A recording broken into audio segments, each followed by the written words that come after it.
ഇപ്പോൾ ഈ കാണുന്ന പൂക്കളെ 10 രൂപയുടെ ഫ്ലോക്സിൻ്റെ വിത്ത് വാങ്ങി മുളപ്പിച്ച് ആ തൈകളിലുണ്ടായ പൂക്കളാണ് കേട്ടോ. ഒത്തിരി സന്തോഷത്തോടു കൂടിയാണ് ഇത് ഷെയർ ചെയ്യുന്നത്.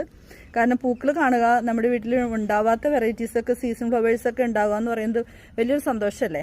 അപ്പോൾ കോംബോ ഓഫറിൽ 15 വെറൈറ്റി വിത്ത് പാകി അത് മുളപ്പിച്ച് അതിലുണ്ടായ ചെടികളുടെ അപ്ഡേഷൻ ഞാൻ നിങ്ങൾക്ക് ഇതിനു മുമ്പ് ഇട്ടിരുന്നു. അപ്പോൾ അതൊക്കെ ഫ്ലോക്സിൻ്റെ തൈകളൊക്കെ ചെടികളൊക്കെ ഇതേ മിക്കവാറും എല്ലാം തന്നെ പൂവിട്ടു. ചില ചെടികളുടെയൊക്കെ ലൈഫ് കഴിയാറായി, കുറച്ച് നാളായി നമ്മുടെ ഈ വിത്ത് പാകി നമ്മൾ ചെടിയിൽ പൂവുണ്ടായി. ഞാൻ അതിന് മുമ്പ് നിങ്ങൾക്ക് ഷെയർ ചെയ്തിട്ടുണ്ട്. അപ്പോൾ ഒരു നഷ്ടമില്ല എന്ന് പറയായിരുന്നു. കാരണം 10 രൂപയുടെ വിത്ത് നമ്മൾ പാകിയിട്ടാണ് ഇത്രയും വെറൈറ്റീസ് കിട്ടിയത്. ഇതിൻ്റെ ഒരു ചെടിക്ക് നമ്മളിപ്പോൾ സീസൺ ഫ്ലവർ ആയിട്ടുള്ള ഒരു ചെടി നമുക്ക് നഴ്സറിയിൽ നിന്ന് കിട്ടണമെന്നുണ്ടെങ്കിൽ 40 അല്ലെങ്കിൽ 50, 30, 35 രൂപയൊക്കെ ചെടിയുടെ വലിപ്പം അനുസരിച്ച് കൊടുക്കണം. അപ്പോൾ നമുക്ക് ലാഭമാണല്ലോ.